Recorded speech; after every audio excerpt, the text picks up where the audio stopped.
नमस्कार, मी आबा माळकर. आपण पाहतात लक्षवेध 2020. मित्रांनो, राष्ट्रपती पदाची निवडणूक केंद्रीय निवडणूक आयोगाने जाहीर केलेली आहे.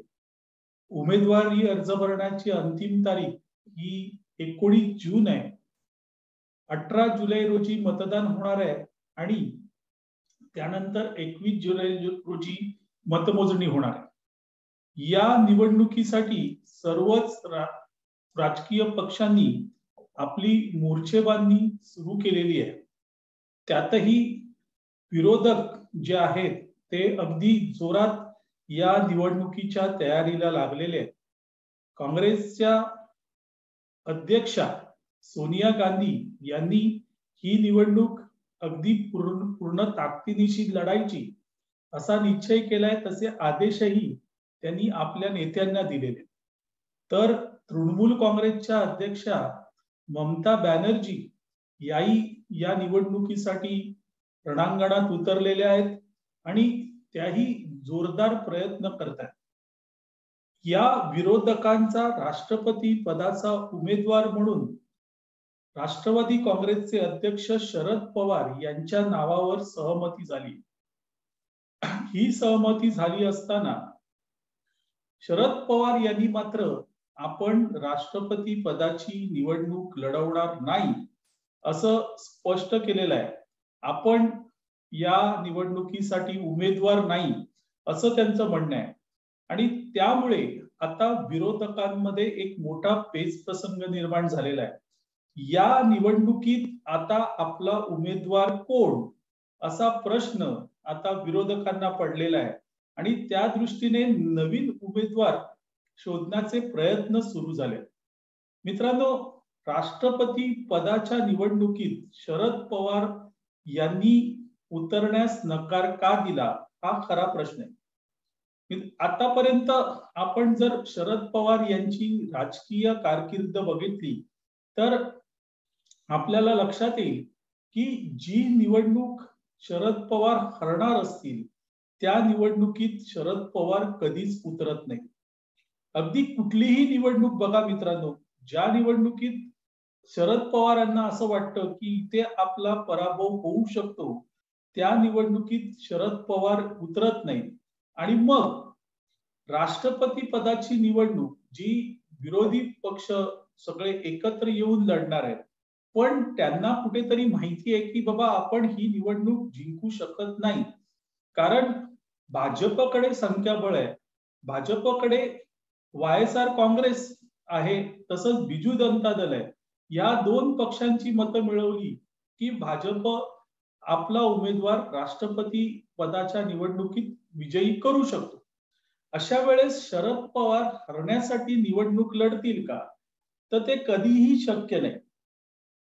त्यामुळे शरद पवार यांनी आपण स्वतःहून या निवडणुकीतून माघार घेतलेली आहे. अर्थात शरद पवार हे राष्ट्रपती व्हावे अशी इच्छा खुद्द शिवसेनेचे प्रवक्ते संजय राऊत यांनी व्यक्त केलेली आहे. एका मराठी माणसाला राष्ट्रपती करा असं आवाहन त्यांनी पंतप्रधान नरेंद्र मोदी यांना केलं होतं, भाजपला केलं होतं. आणि भाजप मराठी माणसाला राष्ट्रपती होऊ देत नाही म्हणून त्याला महाराष्ट्रद्रोही ठरवलं होतं. अर्थात संजय राऊत कोणाला महाराष्ट्रद्रोही कोणाला मराठी द्रोही ठरवतील हे त्यांना देखील माहित नसतं. ते बोलतात आणि मग त्यामधून एखादा महाराष्ट्रद्रोही ठरतो, एखादा मराठी द्रोही ठरतो, तर एखादा मुंबई द्रोही देखील ठरतो. शरद पवारांनी निवडणूक लढवावी म्हणून संजय राऊत मात्र त्यांना गळ घालत नाही. आणि जरी गळ घातली तरी शरद पवार ते ऐकण्याच्या स्थितीत नाही आहेत, कारण मगाशी सांगितल्याप्रमाणे पवारांना माहिती आहे की आपण ही निवडणूक हरू शकतो. मित्रांनो, या सगळ्या घडामोडीत शरद पवारांचं दिल्लीतलं निवासस्थान मात्र सगळ्याचं केंद्रबिंदू ठरलेलं आहे. या निवासस्थानी अनेक विरोधी पक्षातील नेत्यांच्या बैठका सातत्याने होत आहेत. मग त्यामध्ये आपचे संजय सिंग असतील, सीताराम येचुरी असतील किंवा अगदी ममता बॅनर्जी असतील.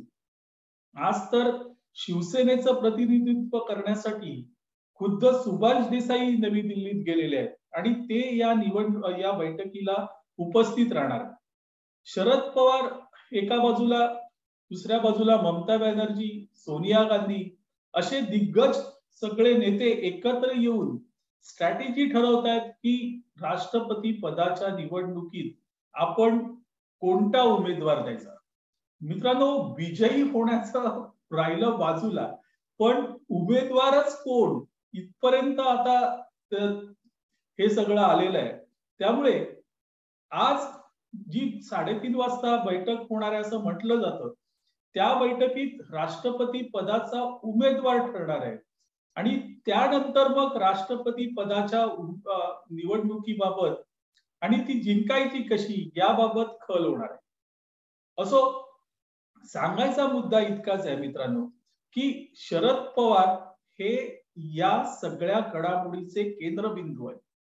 ते सध्या दिल्लीत आहेत, विरोधकांना एकत्र करत आहेत. त्यांच्यासोबत ममता बॅनर्जी आणि दुसऱ्या बाजूला सोनिया गांधी आहेत.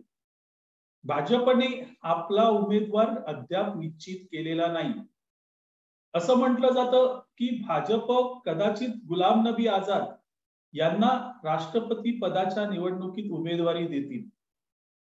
जर भाजपने गुलाम नबी आझादांना उमेदवारी दिली तर काँग्रेस मात्र या सगळ्या रहाटगाड्यातून बाजूला होईल आणि मग विरोधक पुन्हा वेगळे पडतील.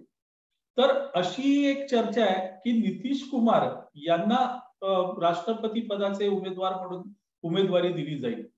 नितीश कुमार यांना जर उमेदवारी दिली तरीही जे स्वतःला सेक्युलर म्हणवतात असे पक्ष, विशेषतः डावे पक्ष, हे या निवडणुकीतून बाहेर पडतील. खुद्द ममता देखील या निवडणुकीतून बाहेर पडण्याची शक्यता आहे.